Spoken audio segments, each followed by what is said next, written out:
Well, welcome everyone to the Notebook. This is episode 8, part 2. This is the Monza preview. So Monza is round 8 of the season. Really cracking on through the races just now. So round 8. Last week was Hungary, round 7. That was a great race. So I'm looking forward to even more this weekend. Monza, the Autodromo Nazionale de Monza, north of Milan. It's a 3.6 mile circuit.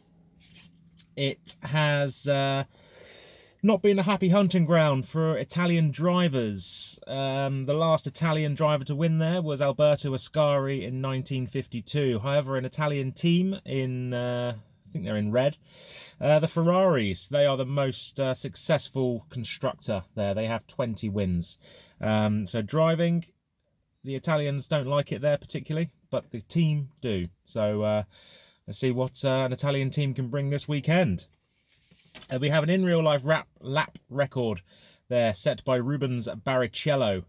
1 minute 21.046. That was set in 2004. Obviously with the where the engines were a lot faster. Very grunty I think they were running V10s or V12s back then.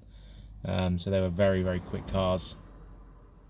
And it has the fastest, well, the world record for the fastest average speed in a lap, and that was set, it's been pretty much set, broken every year for the last few years. I think Kimi did it a couple of years ago, and Hamilton did it this year in 2020, well, last year should I say, Jesus, in 2020. Average speed of 264 kilometers an hour or 164 miles an hour. So it's a very quick circuit. It is known as the Temple of Speed. Obviously it's had some changes to the track. We've been running with the 9th variant since 2000, and it's been running like that, so it hasn't changed since the year 2000. 11 corners, 27 laps. It is well, it's a staple on the F1 calendar, isn't it? You don't do an F1 season without Monza. It's very fast. You need next to no downforce, but you need all the straight line speed you can get in the world. It's one of those tracks basically where you just got to send it. It's very historical. With some historical corner names, which I'll go over a bit later on. So last year in real life we had a very surprise winner in Pierre Gasly in the AlphaTauri. So it's a couple of very fast Italians in the AlphaTauri this year. So we'll see what they do. Followed by Sainz in the McLaren, and then Stroll in the Racing Point. So some different constructors up there, some different names. So maybe we might see a few different things this weekend. It's been won most times by Schumacher and Hamilton, five wins each. So yeah, we'll see what happens with that. Talking of Italians and driving fast at Monza, I now hand you over to Nick Crofty and Giamma in his AlphaTauri to take us through this week's hot lap. Take it away. Welcome to another edition of the SFR Hot Lap series, and this week we have Giamma, who's going to be taking us around the 5.79 kilometre 11 turn Monza circuit, the fastest track on the calendar. So we pick him up as he's making his way up the straight, about to cross the start finish line, heading down into turn 1. So he'll top out at over 340 kilometres down the front straight, heading into turn 1, which is the right-hander chicane. So braking just before the 100 metre mark, using all the curb on turn 1, using the curb on the exit of turn 2. So you want to keep it nice and tight here for turn 3, the Curva Grande. So you'll take this flat out, position the car to the right-hand side. You're getting ready for turn 4, which is the 4th gear left-hander, so braking just before the 100 metre mark, using the curb on the inside, on the entry, and then on the exit as well. So it's Lesmo 1, a fast 5th gear right-hander. Short shift up into 6th for the short sprint into Lesmo 2, another right-hander down into 5th gear. Short shift up into 6th. Open up that DRS wide open as you head down the hill under the bridge. And now you're getting ready for the fast left-hander, which is the Ascari chicane. So the Ascari chicane, turn 8, fast 5th gear left-hander, up into 6th for 9, then into 7th for 10. So you get nice smooth. Real trick is to keep as much momentum going through there as possible as you head down into the famous Parabolica.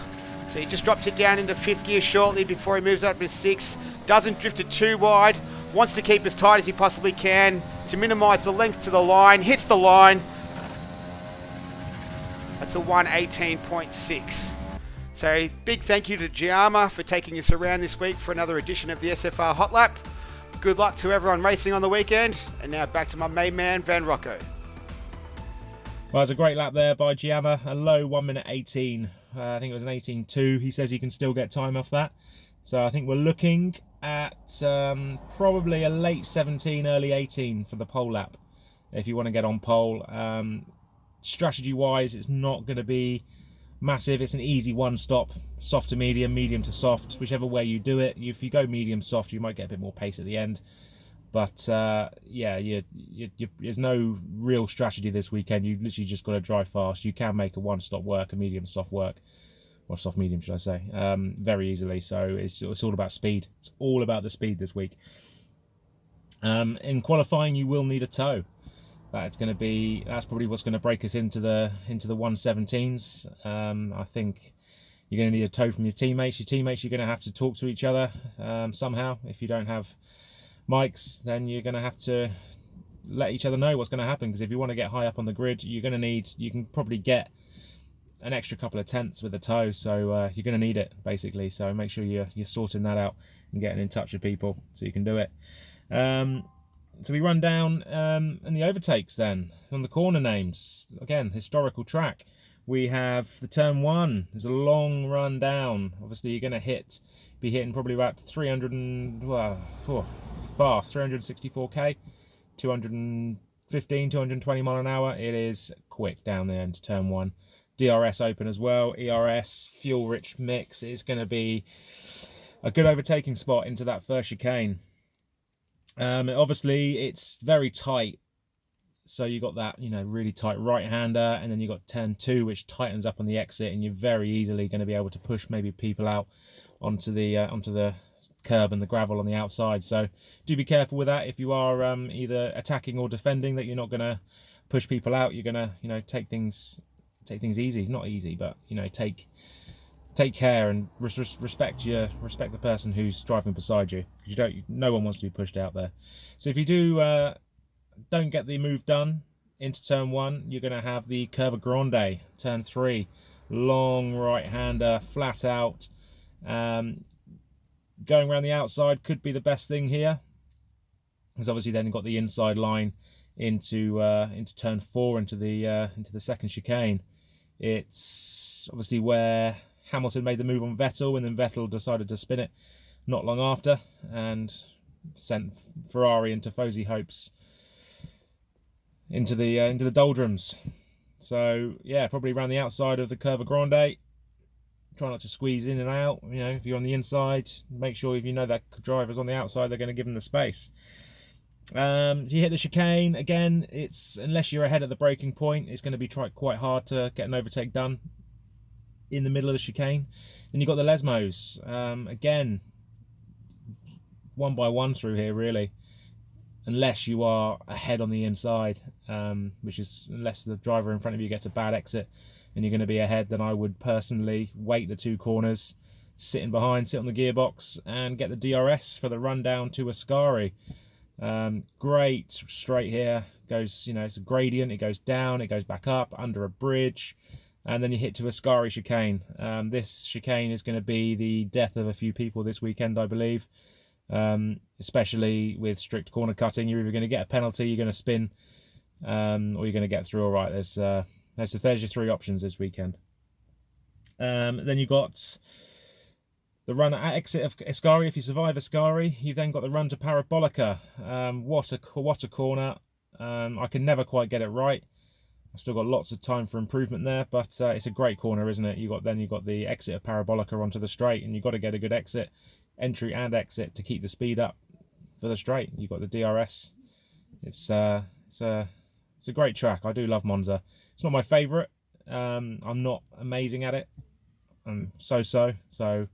We'll see what happens. See what happens this weekend. So let's run through some predictions that have been sent in to me this week.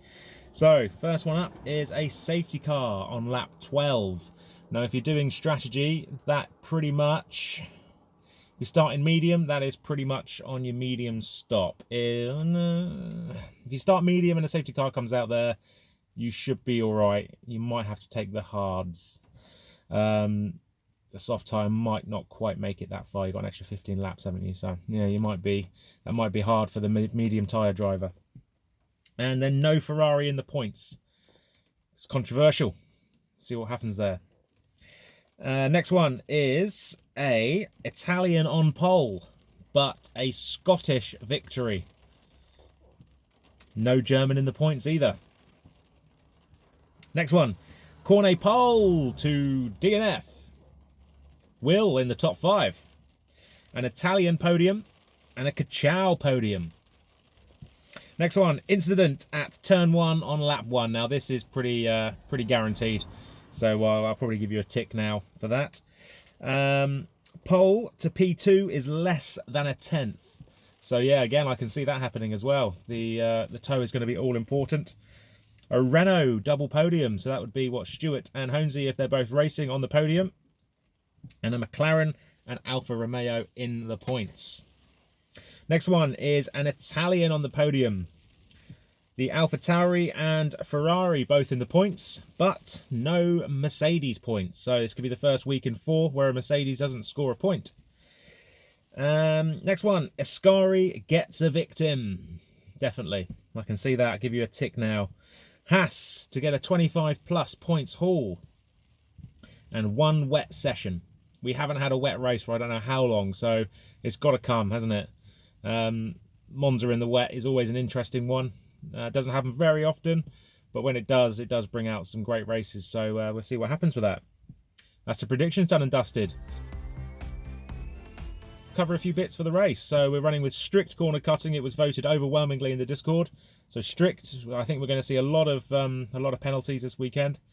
Actually, I'll go back to my prediction. I'm going to predict 75% of the grid of anyone who races will get a penalty. That's my only prediction. I'm going to go with that. So yeah, strict corner cutting.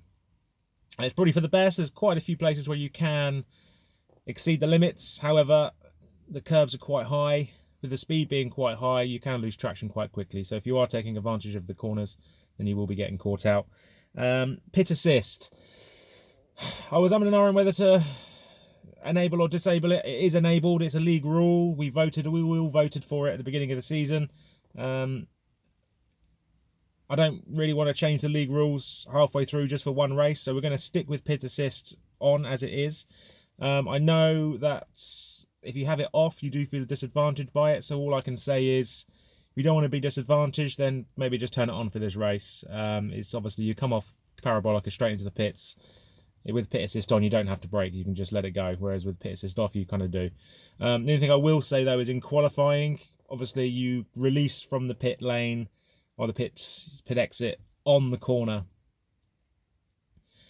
Maybe an option would be to turn it off when you're leaving the pits, so you can have control of the car and you don't mess anyone's lap up. That's all I'm going to say about that. It's up to you, but obviously if you do block, then you will get reported, and so it might just be safer for everyone just to turn pit assist off in qualifying, turn it back on for the race. That's all I'm going to say. Turn 1, I've already mentioned, someone has already predicted a incident at turn 1.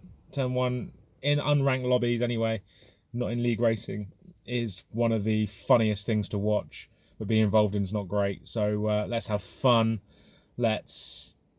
But let's not wipe anyone out.